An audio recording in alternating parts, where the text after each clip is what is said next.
Greetings and salutations, everyone. My name is Featherhoof. And I am CarnagePanda. And we are here with week 9 of Anime Talk Winter 2019. I remembered it. Ha! Okay. So,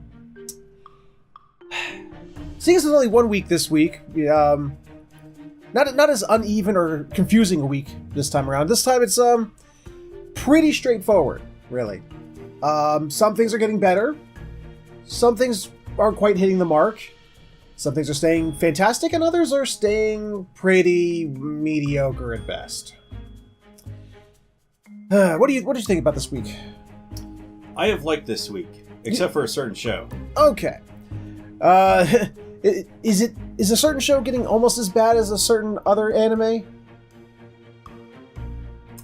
I don't know which certain anime you're talking about. That might have something to do with like angels that might be. Are you talking about Victory Gundam? No. I don't think anything's that bad.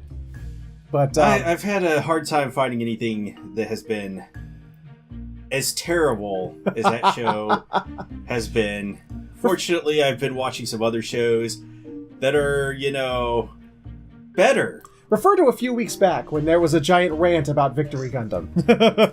I will say, however, that after I got done watching Victory Gundam, that my outlook on life actually improved. That's good to hear. Well, let's see how well that outlook on life continues once we start talking about our list, which, let's get right on into it. We watched Magical Girl Spec Ops Let Us Down. Yeah, we did. Because the show continues to let us down. This episode was completely off the rails. If there were rails left to begin with. Well, I won't say it's off the rails. I mean, it's on its rails. It's following a path. It's just I don't get the path. I mean, it's not to say I don't understand it. I understand where I can follow the story. It's just not a. It's a train that's like, can I get off? Can we stop the train so I can get off, please? Yeah, I did give you that option last week. And you were like, no. Dude, we're already 8-9 weeks. We're already 8-9 weeks in. I know. It's just it's like when I played Final Fantasy VIII, it's like at some point I realized, I'm not having any fun anymore, but I'm this far in, I might as well finish it. And that's really how I'm feeling about Magical Girl Spec Ops Asuka. There's one thing I like about it that you pointed out, because I didn't quite get it at first. Okay. Is that their naming conventions of the various monsters are named after horror movies, and I guess we didn't get that at first, like especially with the Halloween class. Right. It wasn't actually referring to the holiday. It has nothing to do with the holiday. They're all named after horror movies, so I don't know if they're going to get that far, but I expect to see a Kruger class and a Jigsaw class. Because we got a new class today. We got a new class of, what are they, demons or whatever? If you want to call them that. The Cenobite class. If you get that, props to you. If you don't, go watch Hellraiser. Otherwise, what happened this episode? Well, this was a continuation of our beach episode from last episode. Yeah. And another thing you did comment on this, they're like at an all-women beach. Yeah. I don't know if they're really at a beach. It's like some kind of like all-female resort or something. Yeah, there are no men there. It's just a bunch of chicks chilling around, and because you would expect if you were at the beach, there's going to be those guys that are just playing football and they don't give a shit about anybody. They're like, yeah, I just wrecked your sandcastle. Get fucked, noob.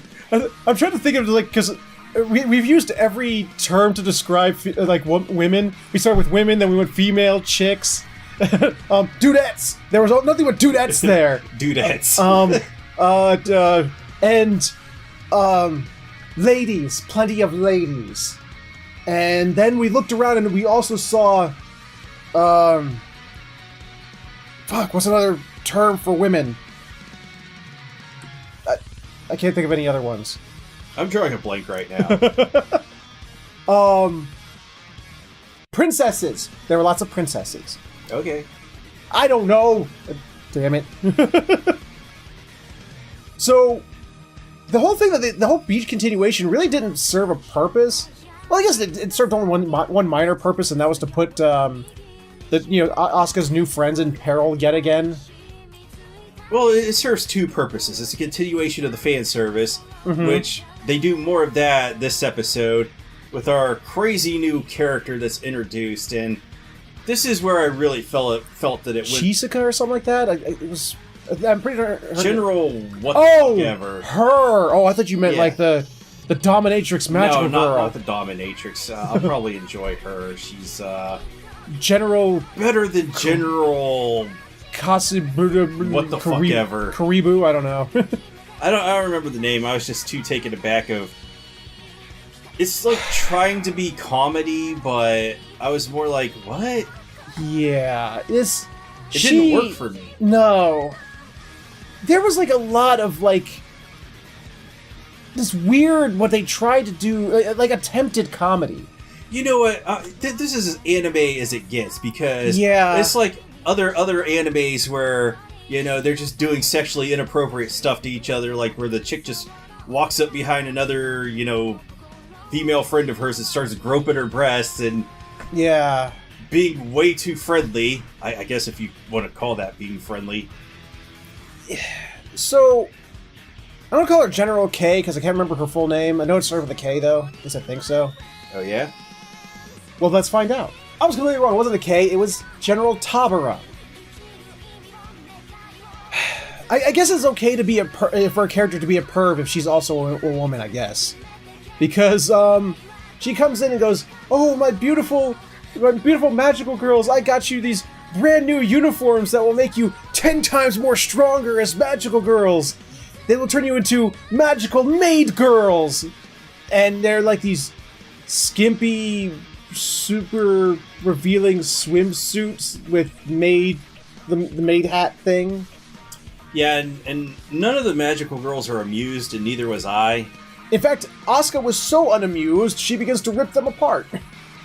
In fact, she's very upset with Tabara. She doesn't like when they mentioned that Tabara was going to show up. She looked very unhappy about it. And she's like trying to get the girls to sexually assault her. Yeah, she like grabs Asuka and just starts rubbing her face between her boobs, and then was like, "Oh, poor Asuka, are you okay? Do you want to play with my boobs?" And it's like, what? Asuka's all like, "What? No!" He's like, "Oh, that's right. You always were more of an ass person."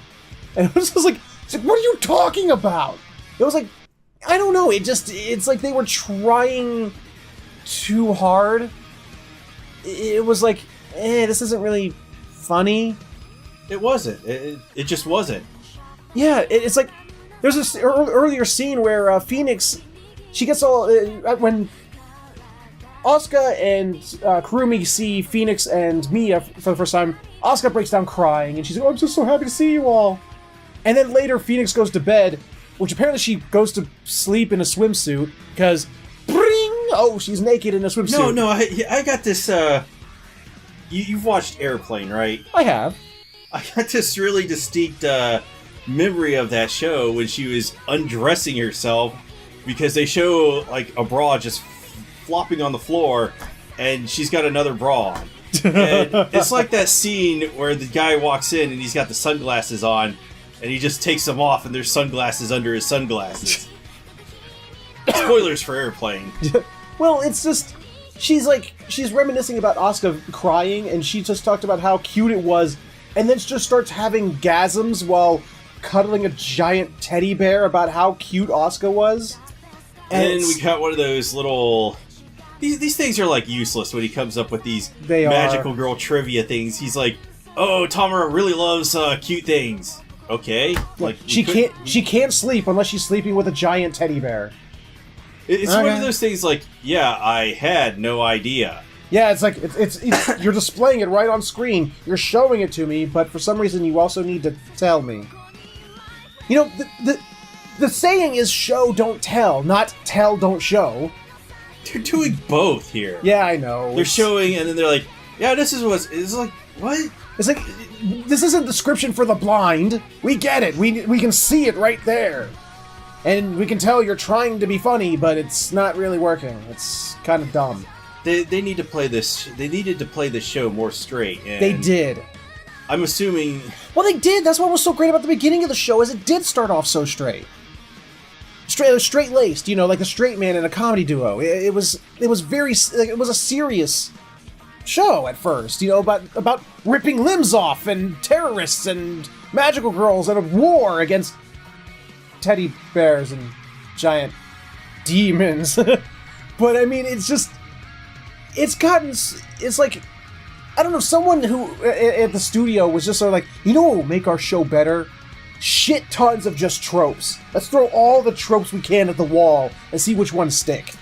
This might even be in the manga. Fine. The people who wrote the manga did the same shit then. I don't know. It's been getting less and less fun for me. Although we do have more action this episode because Girl and not really.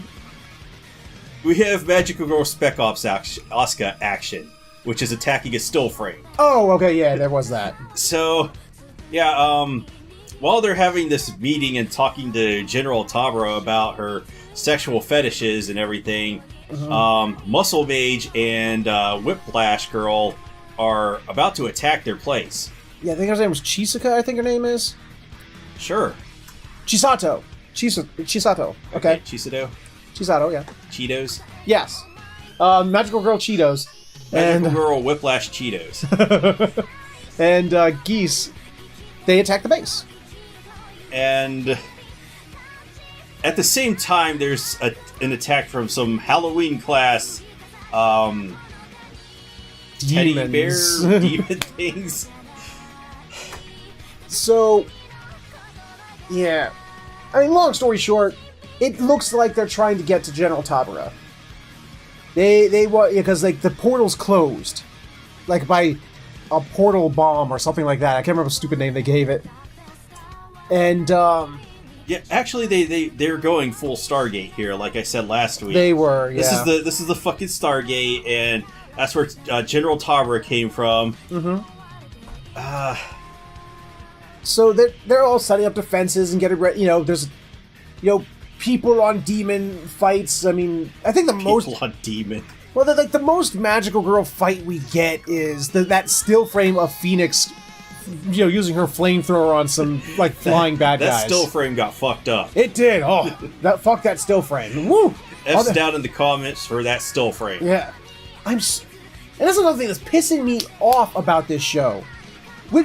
There was the first 5 or 6 episodes, there was action. It was well animated action. They when people got their shit ripped off, they were it was beautifully animated. They've gotten so lazy in this last half. Yeah, we've gone from the C and the D squad down to the E squad now. It really is. It's so pissing me off. This actually. I mean, was it as beautiful as their last project, Hanebado? No, but at least it was well animated. Even though it has a shitty... Again, I do not like the character models. Like the design with giant fucking eyes and everything like that. This does remind me of another anime that had really bad animation, but should have had great animation because of the subject material it was covering, which was Welcome to the Ballroom. It was about dancing, and all the dances were still frames. Oh. Like, what are you doing here? I mean, it could be worse. It could be CG. I don't know here, man. Remember Zombieland Saga's CG? I mean, I remember Zombieland Saga CG, but I also remember Land of the Lustrous. Well, yeah, that's true. That was really good CG. But anyway, we're off topic now. Magical Girl Spec Asuka is just...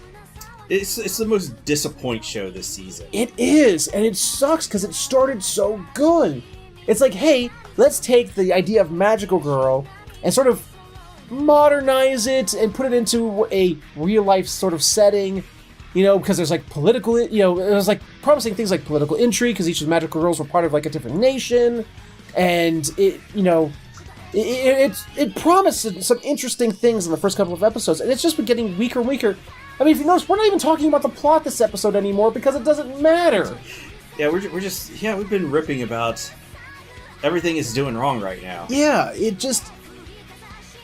I mean, I don't get this show does not make me feel like I've just, fucked up in my life and that I'm regretting all of my life choices up to this point, but it's just not a good show. It really isn't.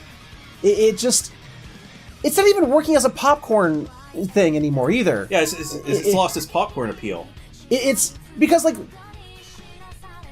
what's pissing me off, even the action, that was part of the thing, like, even if the story is bad, or the characters are bland, or it's full of tropes, at least the action was fun to watch. That stopped being fun to watch, because every time there's action, it's a still frame. Yeah, if you're gonna have action, you can't just be throwing still frames in your show. It's a real disservice. So we're gonna keep riding this train. We're gonna finish it out. Riding this train until it wrecks into a gas station and all the TNT on it explodes. And then sets an orphanage on fire, and the children come running out, all in flames, and they go running in every which direction, setting everything else on fire in their way. Because that's the only way to describe this show at this point. If you want to watch a magical girl show that's actually dark, go watch Madoka Magica. And good, dark and good. He's been showing me that, bit by bit, and that is good. If there's a magical girl show that's actually fucking amazing, that is that. What's the full title again? Quella Magi Madoka Magica. Okay, yeah, that's a good one. This, it was like, ooh, it's gonna be magical girls, but hardcore, and it started that way. But then it just became like, Battle of the Still Frames. I mean, quick synopsis. Bad guys start attacking base. They're trying, the people believe that they're after General Tabara. The gate won't open for 48 hours. They have to protect her for 48 hours. The end. Yeah. This would make a cool video game scenario. I guess, yeah. As long as you aren't, as long as they can animate the actions and aren't... Have you noticed? They are fully up for animating all of the throwing people's faces and boobs and, Phoenix rubbing up her crotch and stuff all against that teddy bear and shit like that, and getting off on it. But when there's action or things going on, it's suddenly Attack of the Still Frames. It's like, are you fucking with me right now? This kind of reminds me of another video game, from a company that's usually held in a high regard, which is NIS. And they're held in high regard, really? Yeah, at least by the weebs. Okay. I was about to say, I'm like, really? Okay. By the weebs, got it. Okay, yes, this is true. They had a game that came out for the PS3 last generation called Time and Eternity. Yes. And I took one look at that game and I was like, why are the animations so bad? Mm-hmm. I was like, what? So, go ahead. I probably just gonna turn out to be a game that's gonna be worth like $300 to $400 for no real reason. So that's all we got to say about Magical Girl Spec Ops. We have nothing else to say. We probably said more than we needed to say. We really did. We just couldn't, like, it's disappointed so hard that we can't even stay on topic with recapping it because we don't care. Oh, speaking of that, it almost started off as a recap episode. It almost did, yeah. At first we were like, no, don't you fucking dare. But then, you know what? I would have preferred a recap episode. Because those early episodes were good episodes. They kind of remind you, this show is actually pretty, you were devouring that popcorn and it was good. Yeah, but, remember that? Oh. Now the butter's all rancid and... Yeah. So with that, we're going to go ahead and move right along to the next entry in our list. And coming at number 4 this week, falling pretty far in our ranks, is Kaguya-sama, Love is War. Not a strong episode this week. Don't you mean war is love? No, I don't. I didn't then either. It was a weird dyslexic moment. Shut up. I'll be back next week with that. Yeah, he will. He'll be back 3 seasons from now with that. But, okay. Was it funny? Yeah, it was kind of funny. I laughed, There were some funny scenes, but overall, and I think what ruined it for me, and it's one of the reasons why I think this show is usually really strong, is because usually it's split into 3 or more little vignettes, and each one of them are isolated. They're quick. They're in. They're out. They're funny. Moving on. This episode, they still tried to do the 3 vignettes thing, but each one was interwoven into each other. So it was one continuous story all throughout that tried to play one long joke. Yeah, you're right. It's kind of like if you're watching Saturday Night Live, which I don't watch anymore, but Yeah. if they had instead of independent sketches, Yeah. if they just had one sketch that went through the entire show, Yeah. and wasn't funny, Well, no, gut-bustingly funny. I would say was funny at first. It's like they tried to do the same joke for how long? I think Saturday Night Live goes for like an hour, I think. Hour and a half, I think. Yeah. So like for all 90 minutes of that, it was like one joke for 90 minutes. I don't know, man. In some scenarios, like if you had Chris Farley doing his El Nino sketch, it might work. No. I mean, I could go with Chris Farley for 90 minutes. That's why I love that one, the best of Chris Farley Saturday Night Live video. I love that video. But that just the El Nino wouldn't work for 90 minutes. No. It works for like 2 minutes. Works for about 5 minutes, however long it is. But beyond that, no. No. So, what did we get this episode? Our first vignette was raining, right? Yeah, so there's like a typhoon that rolled into Japan like every year. Yeah. And like every month. I'm super confused. Like, I don't know if this is true, but do kids actually go to school in Japan during typhoons? Apparently, because I've seen the concept of kids being stranded at school due to hurricane weathers in a lot of different anime. Well, I don't really take anime to be, 100% truthful, but I know, but I mean, I've seen it used this as is something I'm going to look up. I know, but it just seems that it must. It's one of those things I think must be true because it's used in anime a lot. Like I've seen this premise used a lot. So, like just running up and grabbing some chick's tits. What? That happens in anime a lot. Yeah, but I'm talking about realistic situations. Damn it. That's not a. I mean, that actually does kind of happen in real life. That's what there's In real life. Yes, that's what there's sexual harassment suits all the time. Okay. So obviously, all right. Let's just abort this conversation. Boom. Hey, we were talking about Kaguya-sama. So the president, student council president, Shirogane, he's all like looking at his phone. Oh shit. The trains are all going to be down. They're not going because of the typhoon. They're delayed because of the typhoon, and wow, this typhoon. Yeah, it's kind of fucking up everything because he has to go to work today. Yep. And since the trains are delayed, he's going to be late to work. And well, not even that. He doesn't have a car. His family doesn't own a car. He just has a bicycle.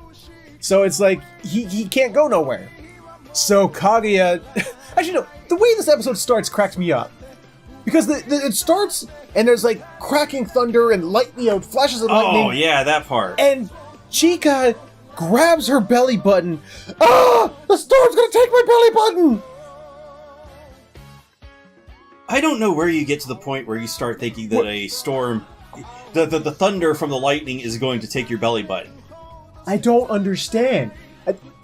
Please, in the comments below, if this is a thing, if it's like a superstition we're not aware of, like a Japanese culture superstition or whatever. Or a superstition from anywhere. Please let us know, because I've never heard this in my life. And I've watched a lot of anime. I've never seen, like, anime characters scream about protecting their belly button before.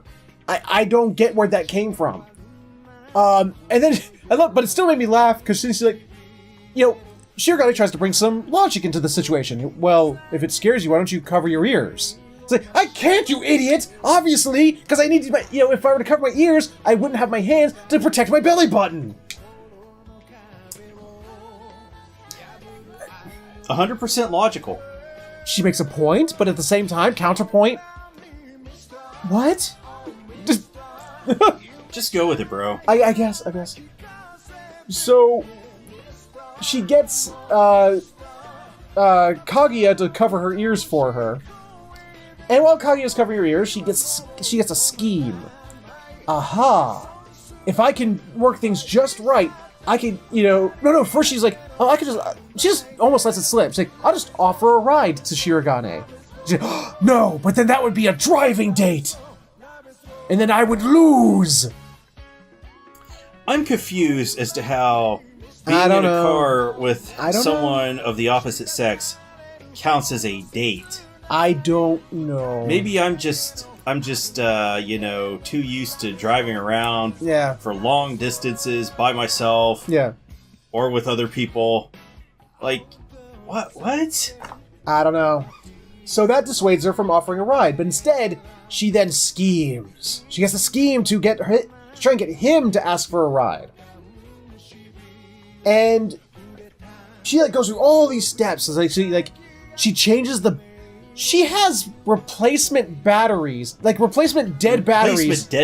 Specifically for his phone, hidden in places around the student council office.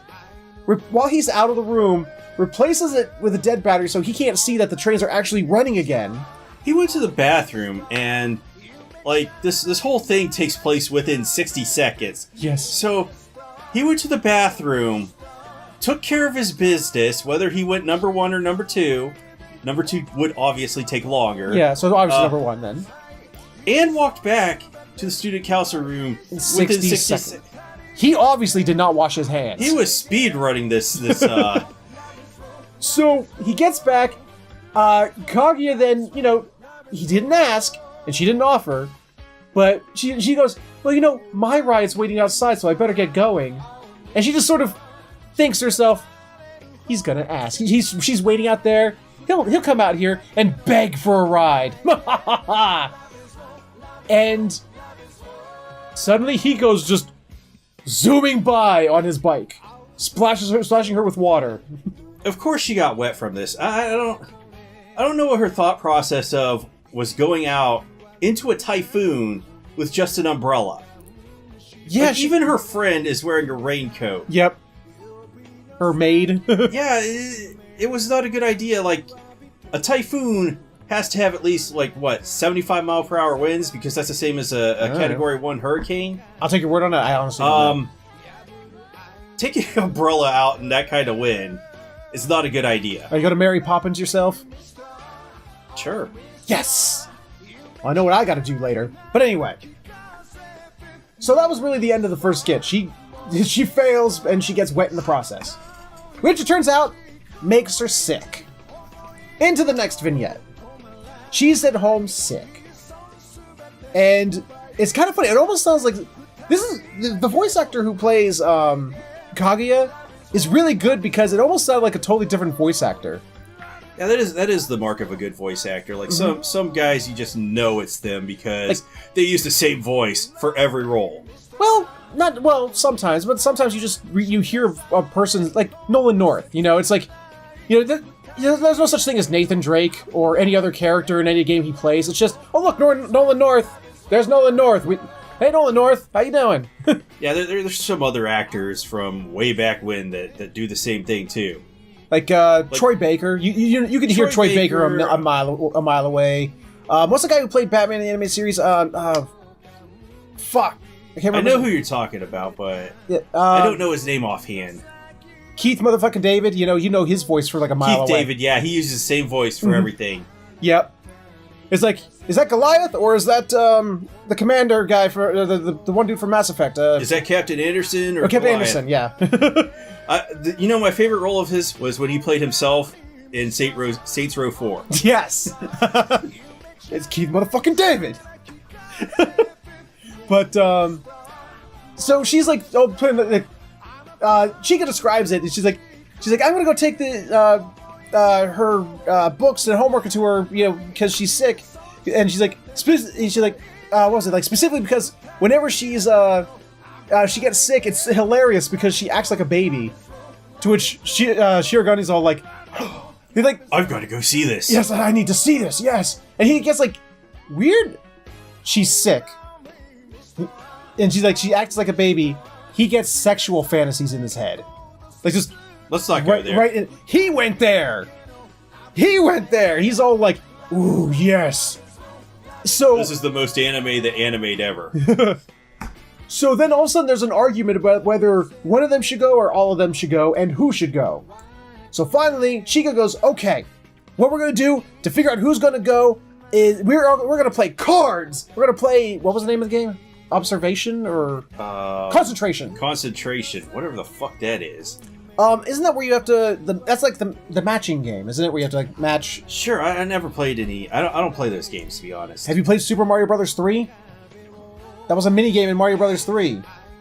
Yes, but I had the fucking guidebook. The what the fuck is it called? Cheater! Nintendo Power? What? No, there's actually a guidebook for all the NES Marios, and I had that, so I had all of the solutions for all of the puzzles. Okay. So. Shirogane, at first, they're all ready to do this, and then he calls her out, like, wait a minute. These are fucking marked playing cards. You were gonna cheat so that you would win. And so they have to get a whole different playing deck, and at first he's winning. At first, he's pulling it out. He's like, but then all of a sudden, Chica starts, like, every time she put she get a matching or non-matching pair, she starts putting the cards around and then moving them around. And at first, it's fucking Shirogane up. He's like, fuck, I memorized its location, but now she's moving them around. Shit, what do I do? So, Chica may have a 3 IQ, but she's very good at cheating. Until fucking Shirogane Until he figures it out. Calls her out on it, because it turns out these playing cards are not asymmetrical. They are, they are asymmetrical. Yes, they are asymmetrical, because she's been using them to create basically a clock on the table. Shut up. I'd find the word table eventually in my brain. And she was using that to cheat so that she would know, she'd put them in a formation of the clock, 1 through 12. And she was using that to remember where certain cards would be. And he figures it out because she pulls one up, she pulls the king, and she goes, damn it, 13. And he's like, wait, 13? Why would that throw her off? And he looks at the cards and realizes what's going on. And before he says anything, he just starts winning again. He starts just ding, ding, ding, ding, ding. Yeah, he wins the whole thing at that point. And then afterwards, he just calls her out on it, going, I figured it out. My favorite one was you. He was like, every time Chica's caught cheating, he just like starts going on these things like, oh my god, Chica of all people, how could she do such a thing? She's the lowest of the low. Oh, shame on you. I feel embarrassed for you. Yeah, Ishigami does the whole shame thing, which is kind of like the Game of Thrones, where the nun is going around going, shame, shame, shame. Yeah, that did crack me up. Yes. So Shirogane wins. He gets the privilege of taking, stuff from school and a little care package of get well stuff to Kaguya. But then, right before it cuts, it's like, oh shit! Now I'm too nervous. Cut to the third vignette. He shows up at her mansion, which, Jesus Christ, she has a huge mansion. It's like almost like a complex more than it is a mansion, because it looks like multiple buildings. Yeah, she's got a nice crib. And for some reason, and it's never really explained, but Kaguya's maid/best friend also is like disguises herself to greet Shirogane at the door. Because they zooms in on her and points out, colored contacts. And the camera goes onto her breast, stuffed a little bit, and it's sort of like, what? Why did? And she even gives a different name too. It was a totally different name, and it's just sort of like, what? Why? Why does she? Do you understand why she disguised herself? No, I don't. I have nothing for that. Yeah. So she brings him in. He brings 2 bottles of water and a Jell-O cup. It's exactly what I want when I'm sick. Yeah, no. Well, actually, that's what my mom would feed us when we were sick. They'd feed us Jell-O when we were sick. But okay. It goes down easy, settles the stomach. It's not bad. But at first he doesn't want to go in, but the maid friend forces him in. Yeah, she wants him to be in there. She's like, don't do anything. This is so creepy. Like, creepily, she like talks about how, like, no one, I'm gonna leave you and her alone. Absolutely no one will come to this room for the next 3 hours at least. The room is soundproof. So don't you even think of doing anything delinquenty. And it's just sort of like, but nobody will know. Kid. It's just like closing the door inch by inch. Yeah. So reinforcing, there's no way anyone would ever know if you did anything bad in here. But don't you do anything bad in here. But of course, he's so straight-laced, he never would anyway, but... So she... Oh yeah, they go into the room, and she's on the floor, like, just taking... Like, she found, like... She's holding scissors for no fucking reason, and stuff's all over the floor. And the maid's like, Miss Kage-sama, what are you doing? And he's like, what were you looking for? I can't find them. It's like, what were you looking for? She had, like, a totally different personality in this sketch. Yeah. Like, what were you looking for? Like, fireworks. Like, why were you looking for fireworks? To set them off. It's like, okay. So they quickly clean up her mess, put her back in bed, and so she basically closes and locks the door. She locks him in there. He's trapped with Kaguya, and she's kind of loopy. Like the maid says this gives a speech about like the id and the ego sort of thing, and. Yeah, so I did take general psychology when I was in university. Me too. And that was a long time ago. Now, the one thing I do remember about Freud is that he was like completely loopy and all the fucking shit that he talked about. Like, no joke, my professor was like, yeah, we still can't figure out if he was trolling or not. Because of all the 5 phases of your mental state or whatever. Okay. And I remember like one of them is the anal phase, and like all of them are named sexually. Oh god. All right. Well. So something about like the ego sort of goes away when you're sick or whatever. So she's basically. What was like she's basically in a fever dream state, and it's just the id is just taking control. I don't agree, but that's the way the episode explains it away, and. She basically acts like a little child. She's like this little child. She just sort of like demands things, expects to get them. And she just with superhuman strength, either that or just Shirogane is so uncomfortable that he has no will to, keep it from happening. So she just drags him into bed with her. She seduced him into bed. And There's no ambiguity about it. She seduced him into bed. Well, nothing happens though. He just literally falls asleep. Like it just shows like it's now nighttime and he's dead asleep, just snoring next to her. He even says like a little arrow points down and goes sleep deprived. And Kaguya wakes up in this sort of state like, what the fuck's going on? Oh, let me just stretch and I'm awake and what the fuck is that noise? And she just looks over. She sees Shirogane in bed with him. And proceeds to beat the fuck out of him? Yeah, she kicked him out of bed real quick. BAM! And then it goes into this whole misunderstanding of where she thinks that she slept with him, and... Oh god, the ending. But it throws him out of her room, and he's like, runs away all terrified and upset. And it just sort of ends there. It just sort of like, oh, those silly kids. Then the credits roll. It was a post-credits scene that I loved. Because it shows, like... it shows the maid, like, looking at all the bedding with a magnifying glass going, damn, nothing happened. What'd you expect to happen? I think that she was literally hoping that Shirogane was going to take advantage of sick Kaguya and bang her. Wow, this maid is kind of fucked up. She was looking for semen stains! Any stains? She was totally looking for evidence of naughtiness!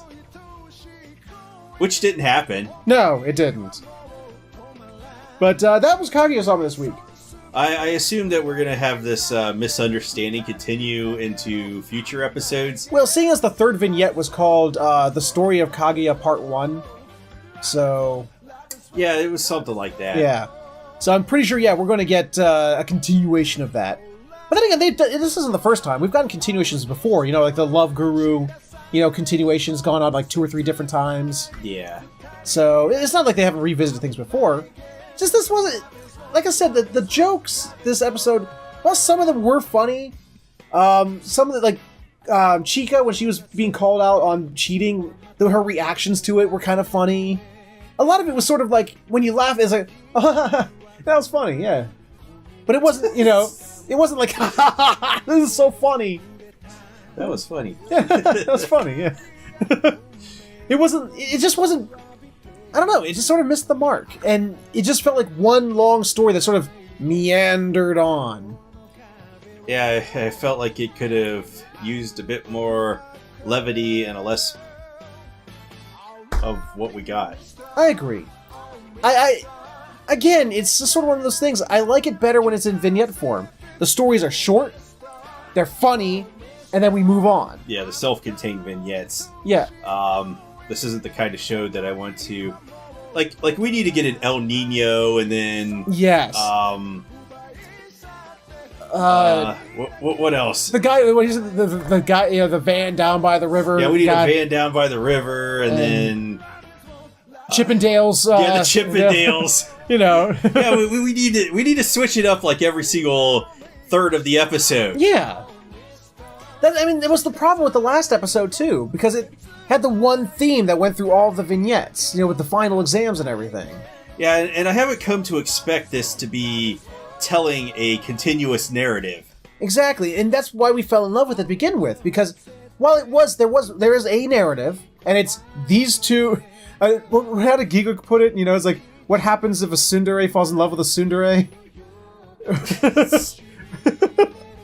It's exactly what this show is. Or was. I mean, it's well, actually, no, it's still going on, but it's like, it was fun watching the little isolated vignettes of their little schemes, and it was funny.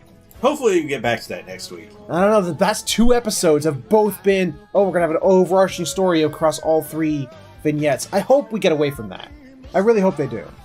But that was Kaguya-sama this week.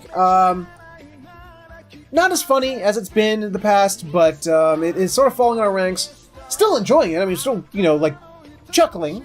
We're still enjoying it, but just not as good as it's been. So with that, we're going to go ahead and move right along to the next entry in our list. Rising of the Shield Hero. We got a new character introduced. That character is Melty, and... She is not cheese. Yeah, disappointingly, she is not cheese. I wanted melty cheese. I love melty cheese. You know, speaking of which, there is a joint around here called The Melt. There is, yeah. It serves delicious grilled cheese sandwiches. I have yet to go. I've heard of it. You have yet to go? I have yet to go. I'm sorry. Oh my god, we've got to go, man. Sorry, I was too busy in another world called Melremark, and you know we were fighting with like 3 other heroes, and you know stuff happened. I've been busy. Sorry about this episode, everybody, but we're going to the Melt right now. 2 hours later. And we're back! I forgot to eat, though. We went, but I didn't get anything. So, what happened with Melty this week? What is Melty? Well, Melty, unfortunately, does not melt, but she joins the party. They almost thought she melted out of her clothes there, right into Philo's mouth. Well, yeah. But we'll get there. There's a whole misunderstanding there. They actually just encounter her in the middle of a field breeding chocobos. Yeah. For chocobo racing. But when Naofumi comes and, you know, he steps on a branch, which alerts all these chocobos, and they run away, and Melty's like, oh, what's going on? Yep. But then she spots Philo, and she has a fangirl moment. This was the fangirl moment of all fangirls. This is worse than my sister, you know, raging over all these Korean boy bands that she loves now. She sees Philo and just goes, oh my god, so big, so beautiful, I must hug it. And Philo's like, she's like, hi, I'm Philo. She's like, oh my god, and it talks! Oh my god! She's like super excited. It's like, this is the best thing ever. I have never. Remember Nintendo 64 Kid? She turns into Nintendo 64 Kid, but with Philo. And she's super excited to see Philo. Yeah. Well, you know, I don't know much about her fangirling over Philo because I don't think Philo's the strongest character, But No, not really. she's all about this, and Well, I mean, she's physically the strongest character. okay, yeah, she's physically the strongest character in this party. Yes. But I was kind of expecting for Melty to join the party, and I don't know what her class was going to be. But this brings us to the part where they get confused because they think that Melty was eaten by. Well, you're skipping ahead like a lot, though. Because first, like Philo, we got like Philo and Melty form a friendship, and they're all about each other, and it was really sweet. Well, this kind of gets. We got this long little montage of them playing together with like no voices. Yeah, the whole montage, but that's a montage, and it was cute. Come on, you can skip over montages because they're montages. But it was adorable. Okay, granted, it was adorable. Watching these two little girls play with each other and be friends, like Philo, like as quick as she is to eat things, she apparently is just as quick to make buddies. Now, the one thing is they had Raftalia standing next to Naofumi, and I could just see it in her eyes. This gets Philo out of the way. Now I can have Naofumi all to myself.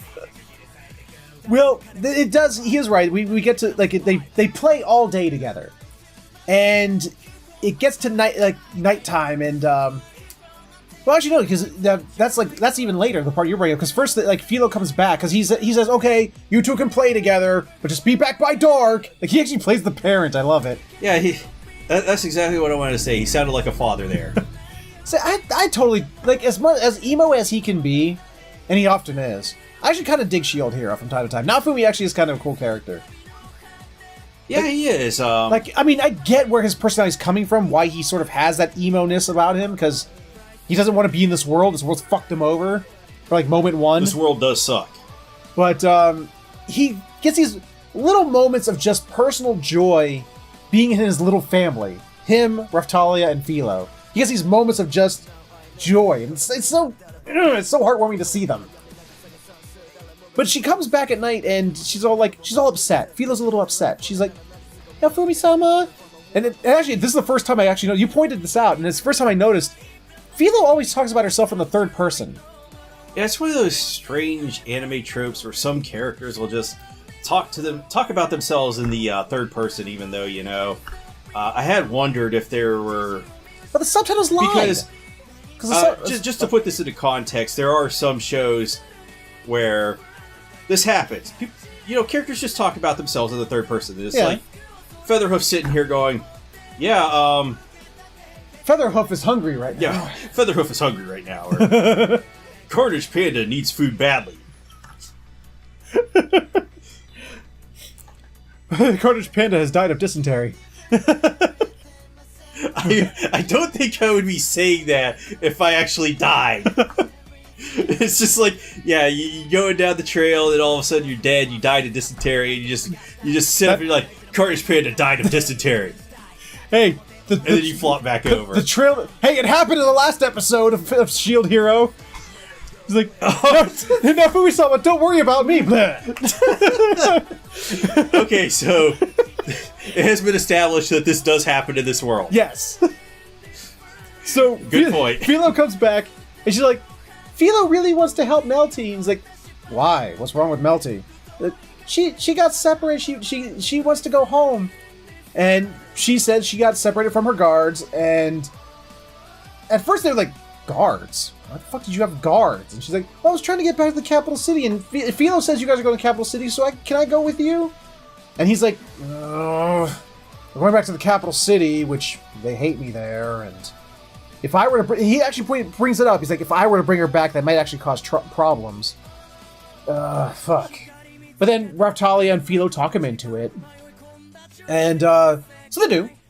And even to the point where they he hides in the wagon so that they can't see him.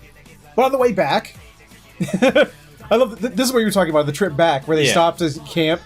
Yeah, they're just like, now Fumi just looks around and he sees. Well, this is what makes me laugh. There was a scene. Here's Raftalia and Naofumi are over here talking. Here's Philo and here's Melty. Cut over here to now, just cut and then cut back. And then Melty is... Where Melty is, only her clothes are.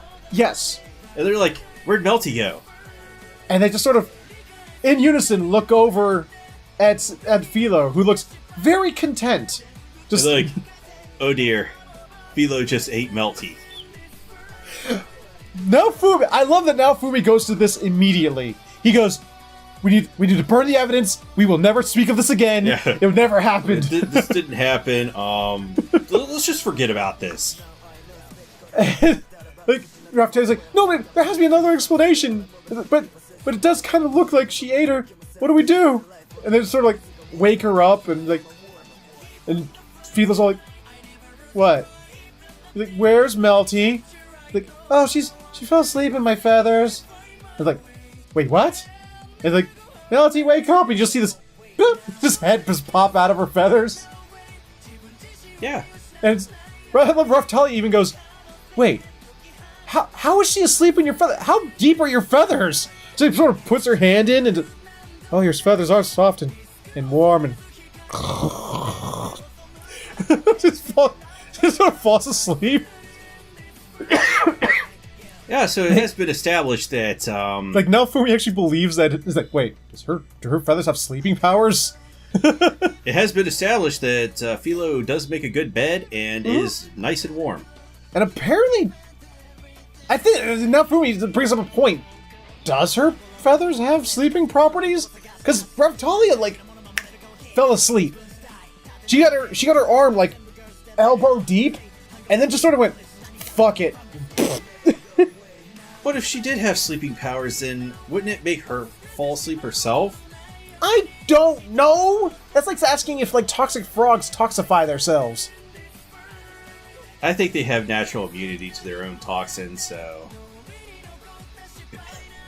There you go! Anyway... See? Ha-ha! I win! Anyway, they do make it to the capital city, and... they kind of split up at this point because... Just don't split the party! But they split the party. They're not in a dungeon, though. And this place might as well be a dungeon, seeing as most of the town hates him. Well, yeah, we got the whole thing about the town hating him. Philo goes with Melty to deliver her to her noble parentage, whatever that may be. I love that. He tells Philo, don't forget the reward! Yeah, don't forget the reward. Which I joked was gonna be food, and she'd come back empty-handed. Because she would have ate it. But, yeah, and unfortunately, you know, Raftalia and Naofumi go off on their own. To the church. Yeah, to the church to cure Raftalia's curse. Which, the moment they walk in the church, two nuns are sitting there gossiping about him. Oh, did you hear about the shield hero? Did you hear what he did? Oh, the shield hero bad. Oh, that rapist. Oh, my God. And, it's like the guy from the Hindenburg crash. Only it's like, what? I'll never understand the purpose of this. They do it in anime a lot. We're whispering behind our hands, but we're talking so that you can still hear us. It's like, we're very audible. Yes. Hey, did you... Featherhoof, did you hear about the shield hero? Oh, that motherfucker shield hero. That rapist. Oh, is that him right there? Oh, is that the rapist shield hero? He can't hear us from behind our hands. It's like, what are you doing? Yeah, but he could hear them, and we could hear them. Yeah. He gives him a little side eye, and then the Pope walks out. Grandmaster Pope walks down. In all of his fabulousness. Yes. And I love that first, like, his body, like, the shield hero goes to walk towards him, and his bodyguards come out. Then Raftalia comes out. Like, it's like, oh, we're gonna have ourselves a Royal Rumble. Hell yes! Like, oh, damn it. Didn't happen. The Pope's like, no, we don't need to have this happen. What you need, shield hero? It's like, I need holy water, high grade, purest holy water. How much, you know? He's like, okay, well, what's your offering for the purest holy water? He goes, I don't know, how much is it worth? He's like, 1 gold coin. And That like, seems rather cheap to me, but Raftalia is are you like... kidding me? When I play Final Fantasy, a fucking, curing curse ability, item is like 400. It's like fucking insane. Yeah, games do seem very skewed Yeah. as to how they handle money. But, so he's like, you know what? We got a deal. Here's your gold coin. And they bring him out this holy water that he examines and goes, is there a reason you're giving me the cheap shit? Yeah, this douchebag nun comes out and is like, I'm going to give you this instead of the high grade that you were asking for and that you paid for. Mm-hmm. And the Pope looks at her and goes, why did you bring out the cheap shit? And she goes, but this is the shield hero. He goes, God will judge everyone. This is not your place to judge. If you're going to use, if you're going to, what was it, like, your personal judgment, if you're going to use your personal judgment, then I think someone needs to go repent. She's like, oh, I'm so sorry, poor Pope. Oh my God, I'll go get the good shit. She goes and brings back the good shit, and he gives it to Raftalia. I don't know. They didn't really show him use it on her yet, but they have it. And before he leaves, apparently he also had to listen to a sermon. How do they use a potion like that in this world? Be like, I've played games where they just crush it in their hand and it's good. Well, apparently, and I'm just guessing, based on the last episode, it sounds like they need to soak the bandages in the holy one and then put the bandages on the on the cursed parts. I don't know how they're going to curse her cursed clothes, but I don't know. She had cursed clothes. Look at the last episode. For some reason, not only was her skin cursed, so was her clothes. Don't ask me how. I don't know what happens to cursed clothes, but whatever. Actually, that's not true. I've heard of cursed items in RPGs. Mostly in Dragon Quest. Yeah, so I guess maybe there we go.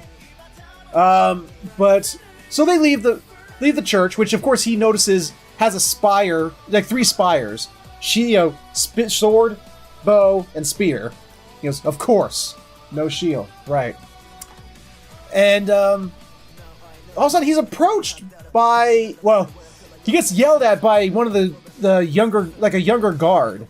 It's like, shield hero! Shield hero! And he goes, Raftalia, we're gonna run. We split. We gotta go. Boo! And it turns into a Benny Hill thing. Yeah, they're running from this guy, and then unfortunately this segs into the most annoying guy in the series. Spear hero. He attacks him on sight, no warning, and specifically because he now wishes to free Philo. And he misunderstands what Philo is. He does not know that Philo is his chocobo. He thinks Philo is just a little girl, and that he is enslaved. Yeah, that evil now nefarious shield hero has enslaved this poor girl. And he talks about, and then he goes on this little thing where he starts to gasm over his fetishes for angel girls. Yeah, it's like, although the part, it's just weird because they show the part where Philo kicked him in the nuts and sent him flying. Yeah, and he had this big grin on his face. It was like, what? Well, no. That's because now Fumi was remembering that, but Spear Hero was still, fantasizing. And while he was fantasizing, it showed his crotch move. And now Fumi's like, what's that about? Yeah. He's like, oh, shut up! Obviously, he had reinforced his crotch because of the kick. I love this.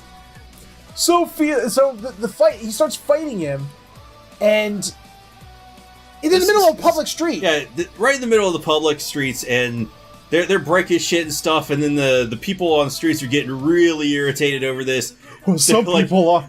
I'll get to that in a moment. They're like, dudes, you gotta knock this shit off. It's not cool, not cool. And of course, what's her face comes in. No. Another guy goes.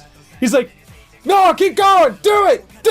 Yeah, he's egging them on, and then, this whole section of people are just complete trolls. They got the biggest shit-eating grins on their faces. What made me laugh is the one guy goes to the guy who's like, going, go on, do it. He's like, hey, what are you doing? He's like, boom! Yeah, he just knocks this guy out. He's like, you're not gonna stop this fight. And then out of nowhere, third guy from off screen grabs that guy. He has the biggest biggest shit-eating grin. He's like, I've had beef with this guy forever, so while he's detained with this guy, I'm getting him.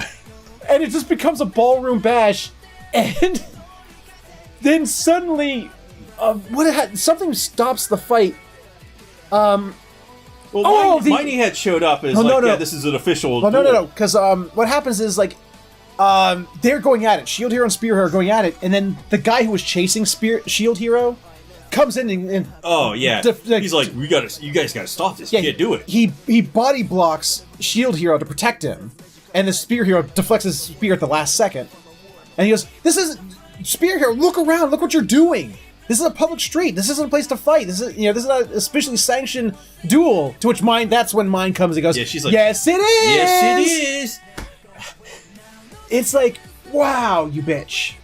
And then, fortunately, Melty shows up and is like, no, you gotta stop this. It's like, nope. And it turns out that Melty is the first in line to succeed the throne. And younger sister to Mine. How awful is it that you were the firstborn child and obviously your mother turned her nose up. She's like, no, your younger sister is succeeding me. Well, even Melty, when she explains it, says it's because Mine's a bitch. She says it nicer than this, but says because Mine's a bitch. Yeah, she has some real attitude problems, so yeah, I get to be queen when my mom's gone. Yep. So she stops the fight, tells Mine off by basically saying, she's like, why do I have to listen to you, younger sister? She's like, because I'll tell Mom. And she, fuck. So they leave. They go to the weapon shop owner's place, which he's not too happy about, to discuss. She's like, I gotta talk with you, Shield Hero. And she introduces herself properly, says, I need to talk to you, and Shield Hero goes, fuck off. And but you haven't even heard what I had to say yet. I don't care. You're part of that royal family. I don't give a shit what you have to say. I can't trust you. Bye-bye. And episode ends. Yes. Which I kind of called it before it happened, when, she found out, and they were, like, standing there in the weapon shop, and he was all, like cross-armed. I made the joke, like, fuck off, little chick. Because that's the way he looked. And it turned out, he basically said, yeah, fuck off. So it looks like Melty is going to have a tough time convincing the Shield Hero to do what she wants him to do. Yeah. I mean, I feel bad for Melty. She looked like she was about to cry. She did. She was like, dude, I didn't do what she did to you. Why are you so mad at me? And it's Triton. Why is he mad? I mean, I get it. He hates this world. He hates this kingdom. He hates Mine. I get where his anger's coming from. But come on, man. Don't misdirect it at this little chick who hasn't done nothing to you yet. I mean, he just does not have it in him to trust anybody. Nope. Specifically of that family. So, yeah. So the episode is over. We forgot! When Philo shows up. After... Yeah, Philo did, Oh, I love it so much. Because Spear Hero comes over and kneels before her. He's like, you blessed, gracious, beautiful creature. I will save you from now, evil Naofumi and his fat bird. And she's like, did he just call me fat? He just called me fat. he's like, and he's going off in his own little soliloquy. He doesn't even hear her. And he's like, he finally turns back to her and he goes, this is the second time you've insulted me. He's like, I don't recall the first time. When did I do that? Poof! And turns back into chicken form. And like, you called me fat! And proceeds to dick kick him so hard that even his dick plating flies off. He double wrapped his dick with 2 plates, and she still rips it off. I don't even know how to... Like, I know how it's shown in the show. Yeah. But just the description of what you said, I can't wrap my head around that. Good. I really like this episode. We're back to the whole hero business. And I like that. It's... The meandering as our savior... What was it? Our savior of the blessed... Heavenly Fowl. It was cute. It was fun for a little bit, but it was meandering. It wasn't really going anywhere. Yeah. We're back on track, and I like it. That I have no problem with watching Spear Hero getting kicked in the balls again, so... I just want them to put less of that guy in the show. He's really annoying when he shows up. He's obnoxious. But I'm waiting... Every time he shows up, I'm waiting for that moment, and it's gonna happen, where he finally gets his comeuppance. And I'm waiting for it. I want it to happen. I mean, I don't feel that he really needs his comeuppance, because... I do. In the end, he's just a fucking moron that doesn't understand that he's being manipulated, and he's dumb. He is. You know? So he's gonna kind of be like a tragic figure, but at the same time, I'm not gonna care because he's so obnoxious. Yeah. Well, I mean, I'll tell you what. I would trade him for mine. Like, the less we see of mine, the happier I'll be. That's one of the great things about this show, and why I like it so much, is it really actually makes me care about the characters and the world that they live in. Like, I legit hate her through the things that she's done. I care, you know? It's like I said before, I haven't hated a fictional character this much since Professor Umbridge of Harry Potter. I'm going to comment on her next week. Okay. Because we've already spent so much time on this episode. We have. Well, it's because for the first time in many weeks, in the past three weeks at least, where the show's actually been good again. Yeah. So, we're going to go ahead and move on. It was a great week this week. It's moving back up in the ranks because they're back on track. Let's hope it stays that way. For now, let's go ahead and move right along to our next entry. And this week, Dororo comes in at number 2. I'm going to preface this by saying, for me personally, I liked Shield Hero's episode better than this, but he convinced me to put this at number 2. He brought up some good points that it may technically be a better episode, but I enjoyed Shield Hero better. But this week, Dororo is sick. Dororo is very sick, and this is more of an episode on the backstory of Dororo. Yes, to totally give us the answer to Dororo that no one asked, but I completely called in the very first episode. But, is there a video game about Dororo? Apparently there is. You showed it to me. But, yes, there's a PS2 game, so if you're thinking about going to find it, it's probably not going to be very, easy to find because the PS2 library is not available for PlayStation 3 and PlayStation 4 owners. And this game is also expensive. Okay. It's called... go ahead. It's called Blood Will Tell. Okay. And it has right under it Tezuka Osamu's Dororo. Okay. Did that somehow play into today's episode? Or? Yes. Okay. Because it is about Dororo. Okay. I guess. Anyway, Dororo, I guess here, we'll get to that later. Yeah. Dororo gets sick, and we go into the whole backstory about Dororo. But before we get to the backstory, we have Hyakimaru carrying Dororo around, and he goes up to a farmer. It's kind of hard to ask for help when you've never spoken words before. He's like, Dororo, sick. No, he goes, hot. Dororo, body, hot. And the guy This goes... farmer's like, I don't know what the fuck you're talking about. Oh, no, he does. He's like, your little buddies there sick. Well, I'm a farmer, not a doctor. Damn it, Jim, I'm a farmer, not a doctor. That's essentially what he says. And he just walks off. He's like, this is not my problem. So, Hyakimaru, using his brilliant Hyakimaru deductive skills, goes, okay, Dororo's body's hot. I'll put him down in the shade, and then sort of proceeds to lay there. Sort of even almost ominous. Sort of lays Dororo kind of on top of some graves. Yeah.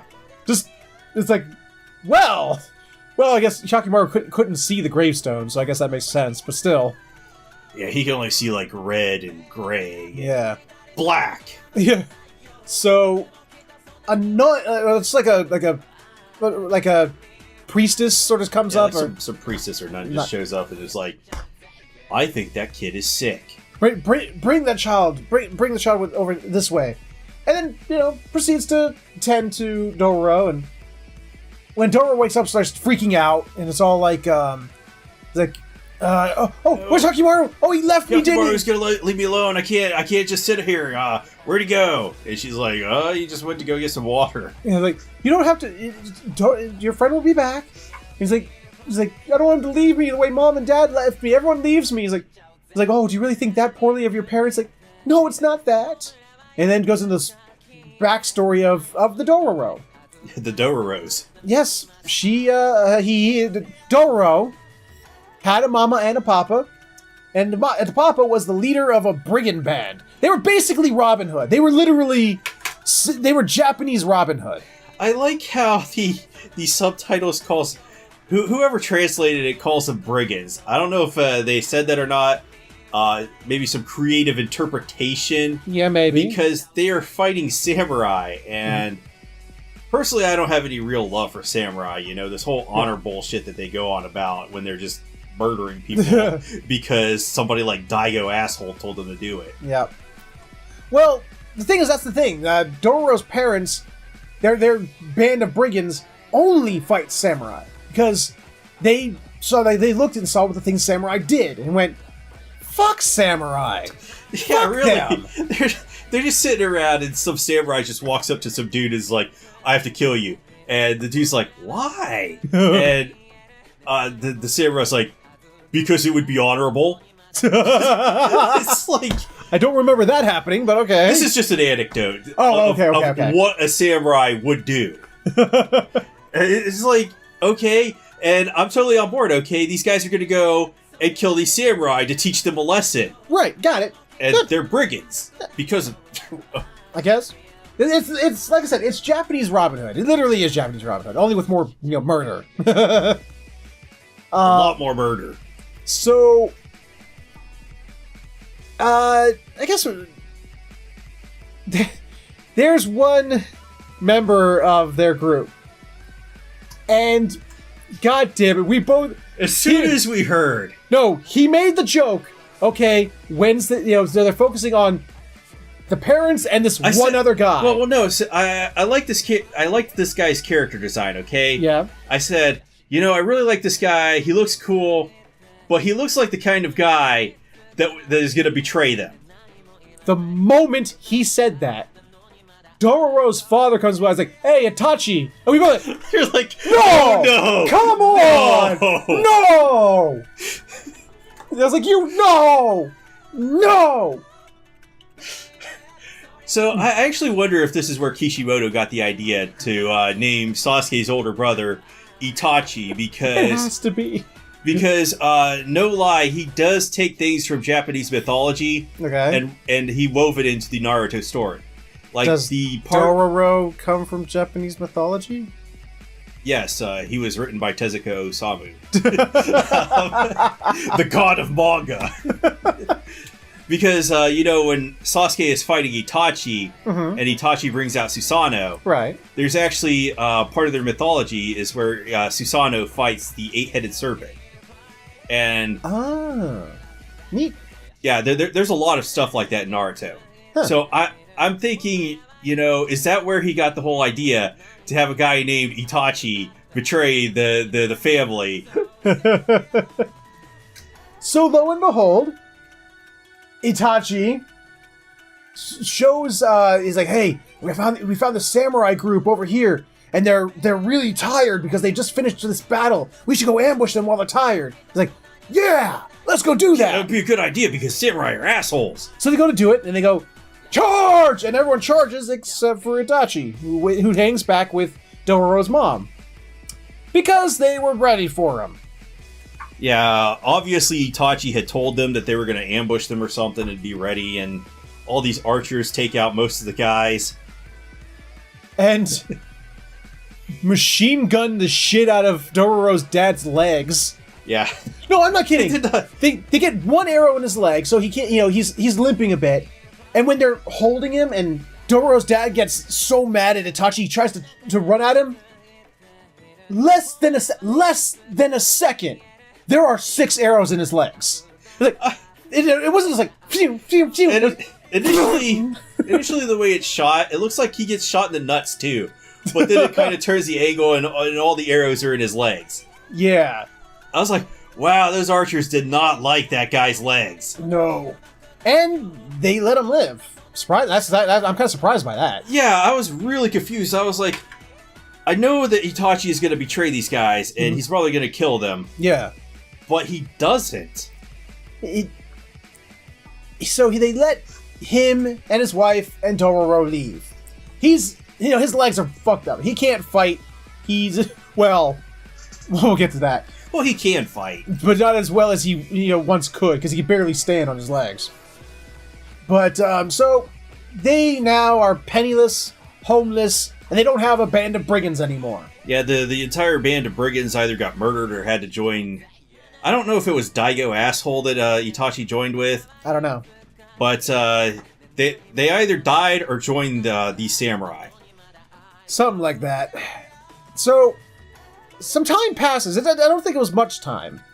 They said it looked like some time had passed. Yeah. They come across another village, and it's being... The samurai there are going to burn it to the ground because Just samurai things.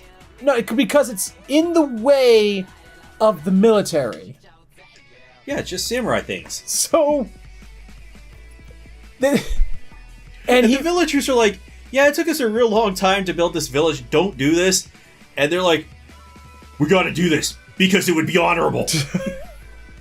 It just doesn't make any damn sense. And at first, Dororo's dad wants to stop him, but his mom goes, she's like, no, we can't. You gotta be a man of peace now. No, it's like, she's like, look at your legs. You can't. But then and they're gonna walk away, and then one of these samurai dudes recognizes his big bladed staff thing. Yeah, and he's like, I'd wondered why you guys left me alive. And now I know why, so I can get my revenge today! And goes to attack him. And Dororo's dad murderizes him. Murderizes him with extreme prejudice. And when all the soldiers come over to... They're like, why would you do that? He was just attacking you. Why would you defend yourself? And when the samurai come over to try and kill him, he takes out a good couple of them in ways that just make me go, what? Yeah, he picks up like the katana and the wakizashi from the dude he killed and like tosses them. So he takes out the legs of some of these guys. The moment that blade would have touched... Unless it's some crazy-ass vibranium-made super sword. This is really fucking sharp. It would have hit the first leg, tripped the first guy, and, but it would have lopped his leg off, let alone the leg of that, both legs of that guy and the guy standing next to him. I mean, I would believe if it would have cut into his leg. But, yeah. And that probably would have disabled him, put him on the ground. But just going straight through, wow. So it goes, he kills a couple of them samurai. Even, with, his legs barely usable. He does really well. Mm-hmm. Until a douche nugget comes up from behind and stabs him. He's like, I got you. Clean through with a spear. And my favorite part of this episode... He's like, what? He turns around with the spear through his gut and goes, that's not how you use a spear.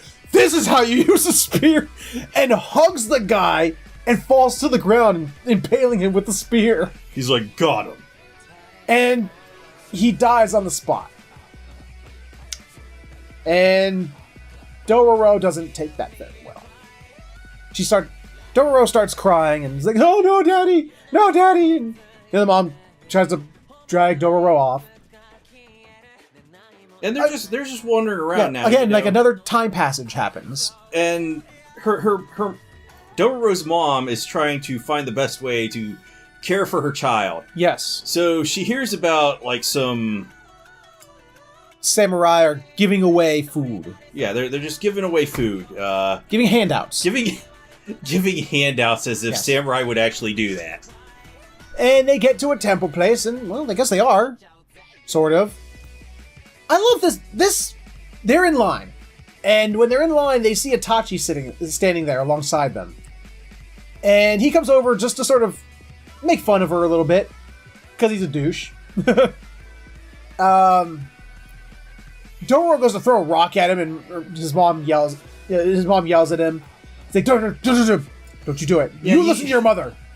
Yeah, you can't throw a rock at a samurai because they'll murder you. They'll be like, oh my god, why would you do this? It would be honorable to kill you.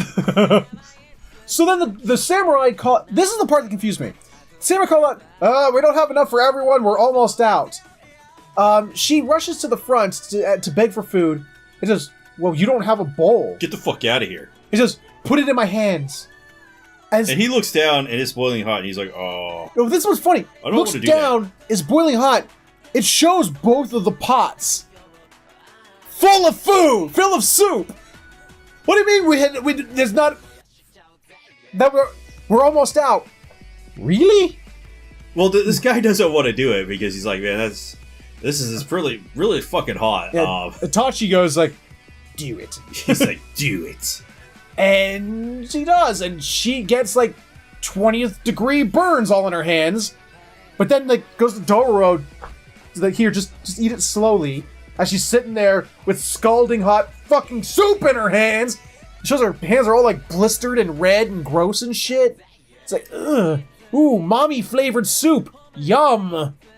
I mean, she's doing what she has to do for her kid. Yeah, I get that. You know, this is a badass bitch. She is a badass bitch. I gotta give her total props. I mean, unfortunately, she gives everything to Dororo and doesn't take care of herself at all. And that leads to her, falling over and dying from exhaustion. Literally. From exhaustion, malnutrition, all that, she just fell over and died. And that was the story of Dororo's parents. To which we cut back to the present day, and they're walking down the road. Dororo and Hyakimaru are walking down the road. Well, no, even before that, no, it shows the nun. We'll call her the nun, because I don't know what else to call her. I don't think they gave her a name. Yeah, the priestess, whatever. She talks about Dororo, and she says the pronoun. She says the pronoun that it's like, I called it in the first episode. She says, you need to be careful with her. She's very sick right now. It just sort of cuts, and then Dororo and Hyakimaru are walking down the road. It's like, oh, that nun said I just had the 3-day fever, so I'm all ready to go. She even washed my clothes. See, I don't smell bad anymore. And then Dororo goes, oh shit, that means my clothes are off me. Did she say anything weird about me? Huh? Did you see me while I wasn't with clothes? And Hyakimaru's not saying anything, refuses to say anything, and Dororo's still trying, it fades to credits with Dororo trying to get an answer out of Hyakimaru. But Hyakimaru will never tell. That Dororo is a girl! Yep. Called it. I'm not surprised. I'm not either. I'm just saying, it's like, really? You're gonna draw a character that, like, looks like a little girl, and then goes, no, it's totally a boy! It's like, no, that's a girl standing right there. I can clearly see that that's a little girl.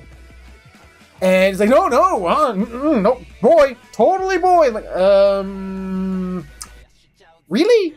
Best kept secret in Dororo. Oh, yeah.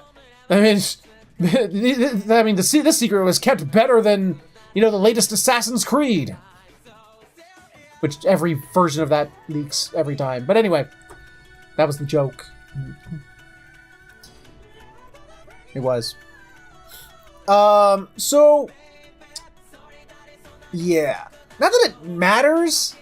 So I don't exactly know why they had to make a point of it, because it didn't really go anywhere. But maybe it'll have a point in, like, a future episode. Because, as we've seen in this show, you don't really want to be a woman in this society. You don't want to be a man or a woman.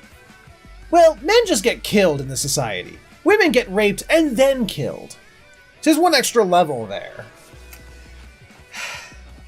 I could comment, but I'll save it for not this stream. Okay. This ain't a stream, this is just a video. Same thing. So, yeah, we now have confirmation that I was right. Please say it. Was I right? All glory to Featherhoof, for he was right. Thank you. So, yeah. Dororo, for reasons we don't truly know yet, but I'm pretty sure we can assume, is hiding Dororo is hiding her gender. Again, it's seeing how growing up with her mom and how she was treated after her father died. Yeah, I wouldn't want to be a woman in that society either. Well, it's a feudal society. I wouldn't want to live in a feudal society, period. But if you were forced to, it would be advantageous if you could hide that and pretend to be a dude. It would make life a little easier. There are really no advantages to living in a feudal society. No, I get that. I'm just saying if you were forced to, that you would have, there was one that would make life slightly more easier than the other. Okay. Prove me wrong! I can't really prove you wrong because This show's proved you wrong! This is a terrible situation to be in, no matter what. Okay. Regardless, nothing other than that. Nothing really happened. Tess, why did you vote this above Shield Hero? Because like I said, I think Shield Hero was better this episode. I really enjoyed this episode.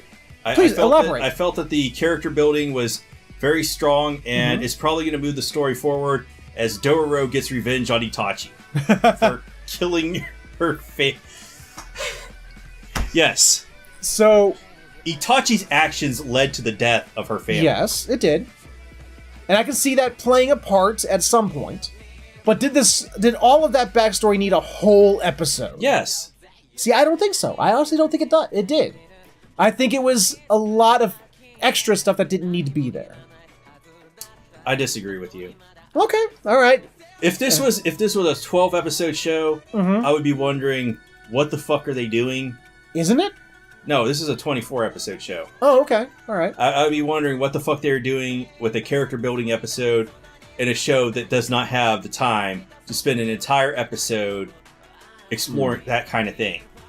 I mean, I'll agree with you. I thought it was brilliant. It was brilliant character development. I'll give you that. It was great to finally get confirmation and actually to see what happened to Dororo's family. Why Dororo's in the situation that she's in. Awesome. I enjoyed Shield Hero more. I'm not gonna, make you feel bad for enjoying Shield Hero more. Okay. But I really feel that Dororo was better. Okay. Like I said, I concede, even though, like I said, I enjoyed the other one better. Yes, technically, I guess this is the better constructed episode. So, anyway, that was Dororo this week. Tell us, what did you think? Would you keep the ranking the same? Would you have swapped it? Let us know what you guys think in the comments below. And tell us if Itachi has killed your family. Yes. Has Itachi killed your family? And not just the Itachi, any Itachi. Yeah. Has there been any Itachi fucked you over in any way? Yes. How many Itachis have ruined your life? Let us know in the comments below. While you're writing that out, we're going to go ahead and move right along to our number one. And today on the promised plot twist. Still the strongest show that we have this season. Absolutely. God. Strongest, best drawn, best animated. Hands down. Best music. Best dramatic water scene. Yes. I've never seen getting water be so damn dramatic. Like, I've never seen, can we just talk about the brilliance of the camera angles and the shot composition on... I have no objections to that, please. On Norman getting some water? Well, because it's not just getting water. That's what's amazing about it. It's him, going through the stages of coming to terms with the fact that he's about to die. I was just trolling, by the way. I'm not trolling. That was a fantastic scene. It was a good scene, but... It was so... No, it was not a good scene. It was a fantastic scene. But...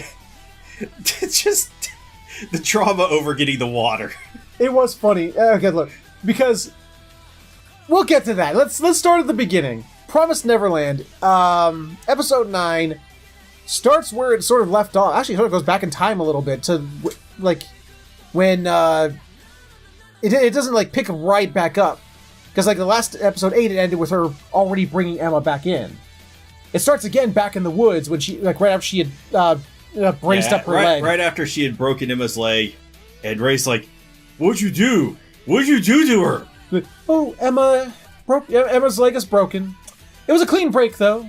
Which is like, bullshit! Everything's okay. It's all under control. Don't worry about it, Ray. It'll heal without even any scarring. And which I call shenanigans. I don't care how strong you are or anything like that. You bust someone's leg, there's going to be bone fragments in her muscle tissue forever. It's not going to just heal cleanly. Yeah, so this does put a real damper on their escape plan. Yes. Well, especially seeing as, Norman's going to be shipped out tomorrow. Tomorrow? It's like... No escape? Nope. You're screwed, bitches! Like, she even takes back the rope. The little sheet rope that they made. So, they're freaking out. They are all legit freaking the fuck out. Like, what are we gonna do? What the fuck are we gonna do? And, what about the rope? And, Dawn, Gilda, and Ray are talking. He's like, what about the rope? And Ray's like, we can make new rope. Don't give up. Yeah, we can do this. What about Emma? It's like, Emma's leg will heal. Don't worry, we're still going to escape. Don't you worry. But what about Norman? It's like, I'll figure something out. I knew you were going to do that. Thank you. I'm predictable now. Yes. So... I just saw it coming. Emma and Norman are having a little conversation where Norman's still trying to do the smile that he always does, like, nothing's wrong. Nothing's wrong. I got this under control, too. And Emma's, like, freaking out. Like, Norman, we gotta find a way to get you out of here. We can't... You can't be shipped off. No. And he's like, Emma, it's okay.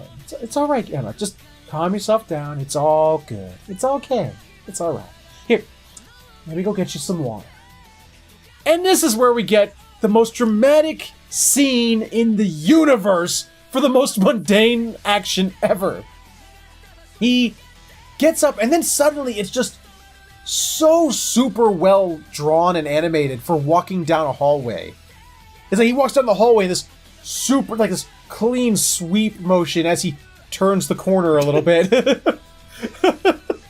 And then he this dramatic, like, wide shot as he gets to the door to get to the faucets. He gets to the faucet and this dramatic view of his face, like, looking down, like, this mixtures of terror and fear, and like, like, trying to figure out what to do. Is there anything I can do? And his hands shaking. And he goes over and tries to turn the water, and he can't turn it because his hands are shaking so bad. And it's silent. It's just silent. It is a powerful scene. Yeah. And he turns the water on. It's the first sound you hear when he finally is able to turn the faucet. It's like, dramatic water! Dramatic water. And he kind of drops the cup because of, how much he's freaking out. He tries to fill the glass with his shaking, numb hands, and the force of the water just throws it out of his hand because he can't hold it. And it's just so fucking powerful. God, this scene. I wish I could show it. I really do. It's so good. But he does get back to the room, and Ray's in there, and Ray, ever the optimist, has been talking with... Ray, ever the optimist? Ray, ever the optimist. Oh, sarcasm. I get it. Okay. Has been talking to Emma about how they're going to escape and that they can never give up. Never give up. Never surrender. Yeah.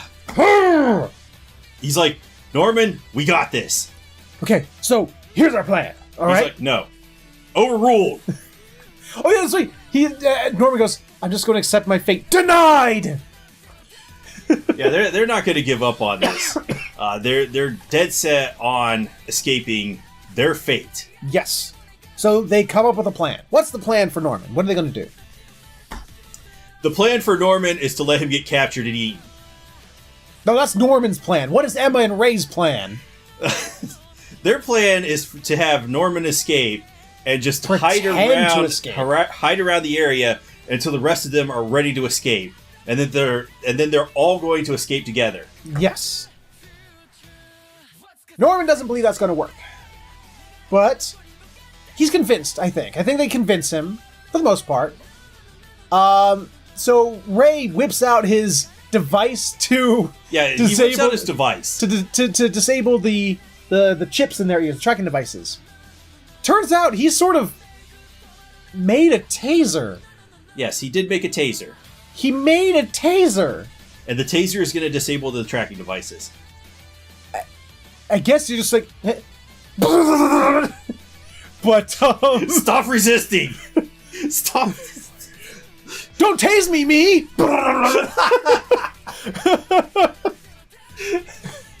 So, It's a lot of just, powerful shots. And one might call it meandering a little bit, because they don't really go anywhere. It's a lot of shots of showing everyone out, like, basically the main five feeling like outsiders of the world, like looking in to a world that they don't belong to anymore. Because it shows all the kids happy, playing with Mother, Isabella. It's like, oh, and them looking in just with horror, You know why they're horrified? Because they know the truth. Oh, because of little Phil? Yes, because of little Phil. That is why they're terrified. So many times they've shown this little kid. This kid, he is plotting. He's up to something. Like, that is exactly the look he gives. And it's like, so unsettling. I'm like, this kid is in with the demons. You know what he looks like? Have you ever seen that shitty McDonald's ripoff of E.T. Mac and Me?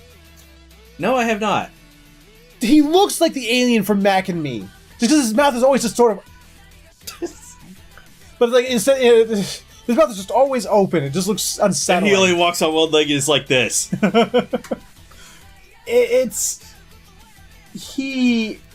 Jokes aside.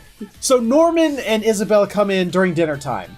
And she announces that, strange kids, this weird thing just happened. Norman got adopted today. He's gonna go live with his foster family. He's gonna be leaving tomorrow.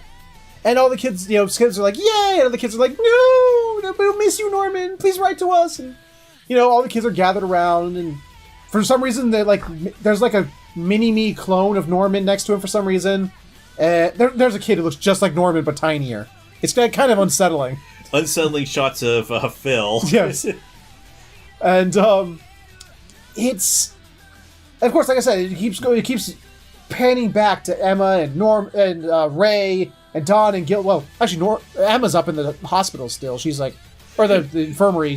They got Ray sitting around just being like, I'm so pissed. Yeah, he's always... Oh my god.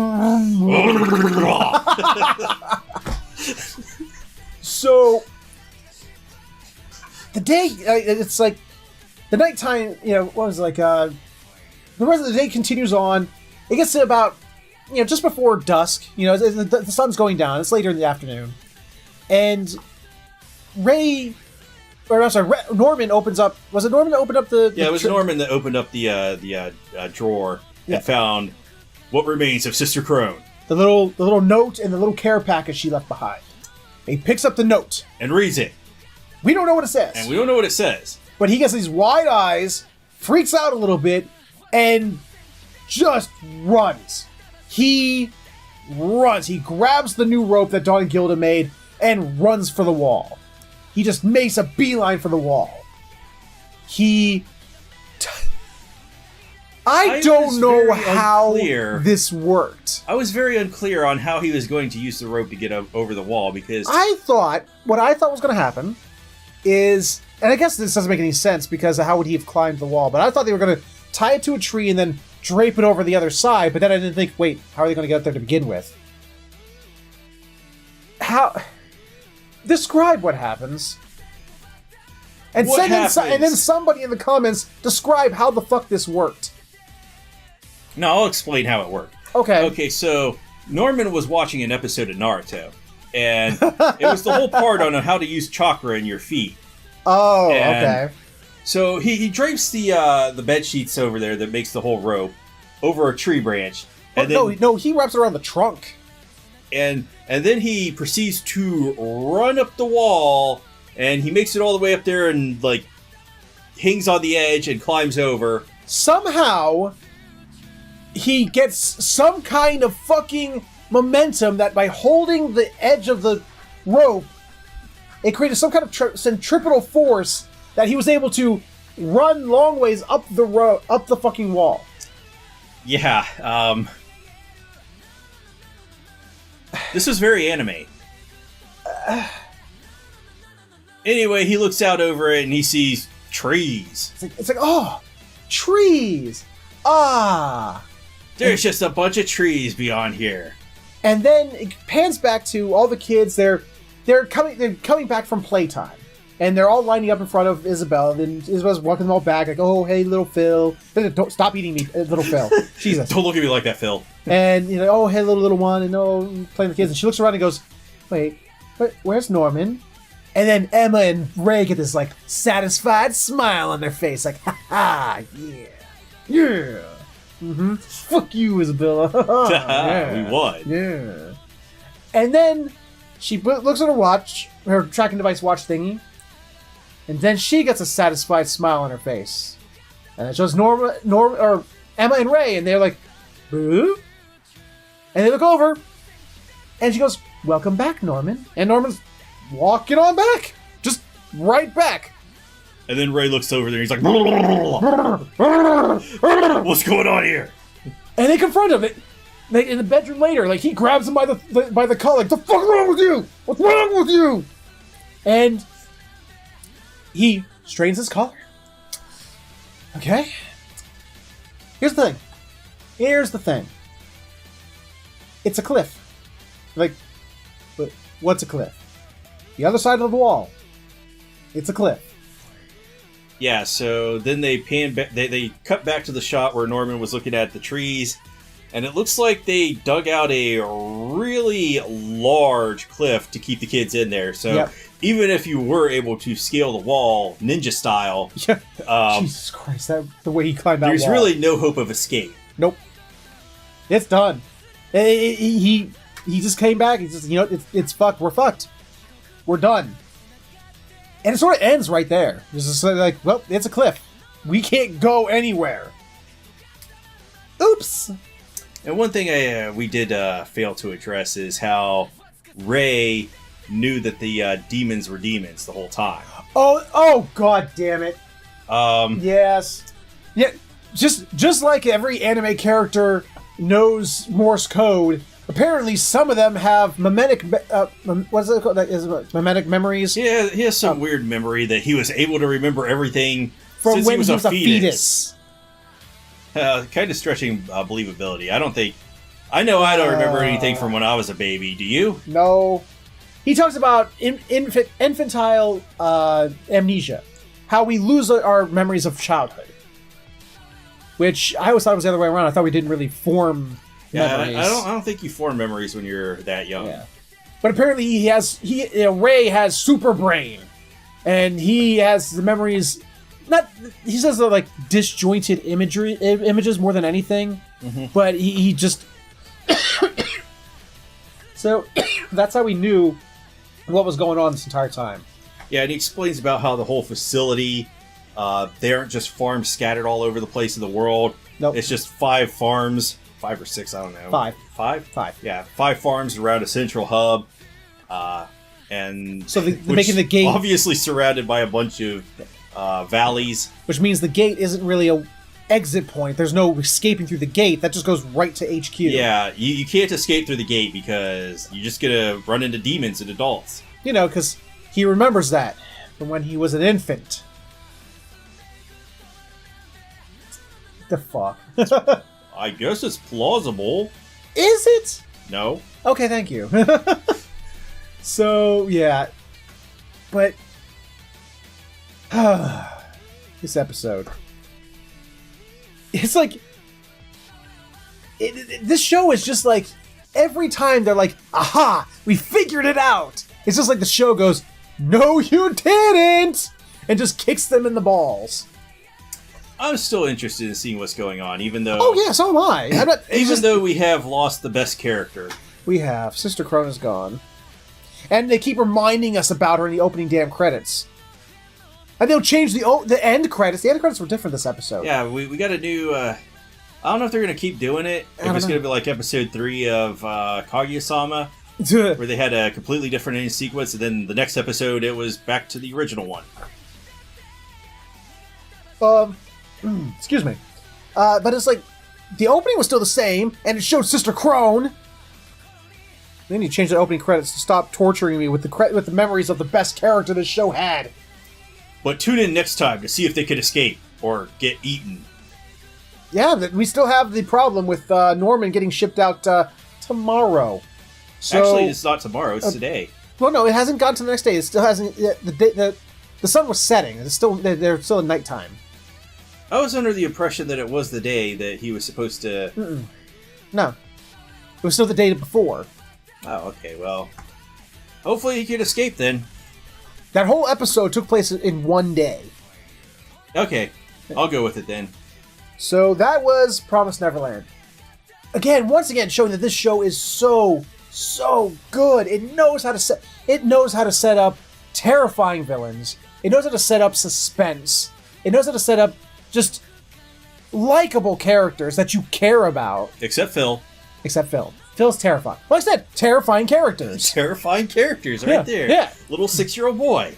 I think he's like 5. He's not even 6. He's like teeny tiny. I don't know what the fuck he is. I think he's a mutant. You know, he's like some kind of like clone that they made that never ages. That's just there to like. That's how Isabel knows everything.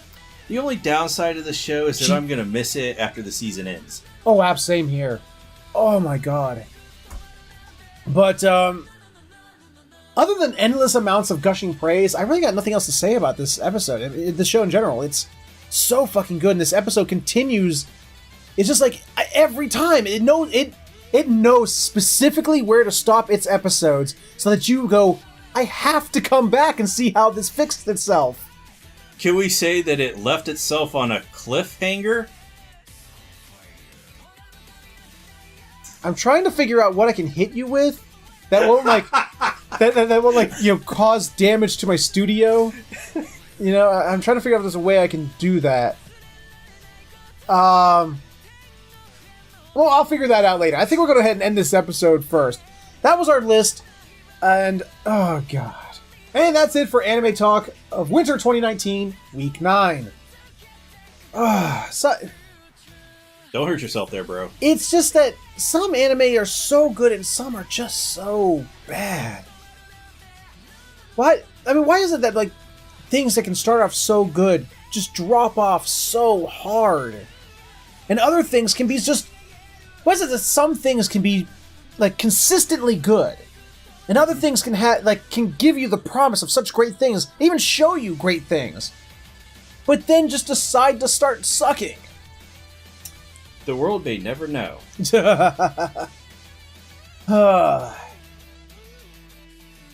But so any final thoughts for this week in general? Like, how did you feel about this week? I felt that this was a stronger week than the last 2 weeks, because we had a lot of hit and miss episodes. Yeah. Other than The Promised Neverland, which has just been so consistently good. Yes. No, I don't have any more to add to that. Yeah. So, once again, Asuka, Magical Girl Spec Ops Asuka. It's our dumpster tier show right now. It really is. I can almost say watch it just to watch the train wreck. Like, don't watch it. It specifically is a great example of how something can turn so interesting into crap. It could go from this is pretty good popcorn entertainment to, oh my god, what just happened? And Kaguya this week once again proved how comedy can be hit and miss. How some things can still be funny but still do comedy wrong. And it's just. This was an interesting week. This is a very interesting week. Not only for the good, for good reasons, but still an interesting week. So if you enjoyed it, guys, let us know about any anecdotes you had about this week of anime. Let us know in the comments below. Any opposition to any of our opinions, again, let us know in the comments below. Or above. No, don't leave them up there, because that's where the URL sits, and if you start typing in there, you're gonna get some weird shit. You don't want that. But or do I? I don't want that. So let us know. Until next time, guys, take care. Have yourselves a fantastic one. If you enjoyed it, please let us know with a like, comment, subscribe, share it, or you can click on the invitations for other videos we've done. Thank you so much for watching. We will see you all next time.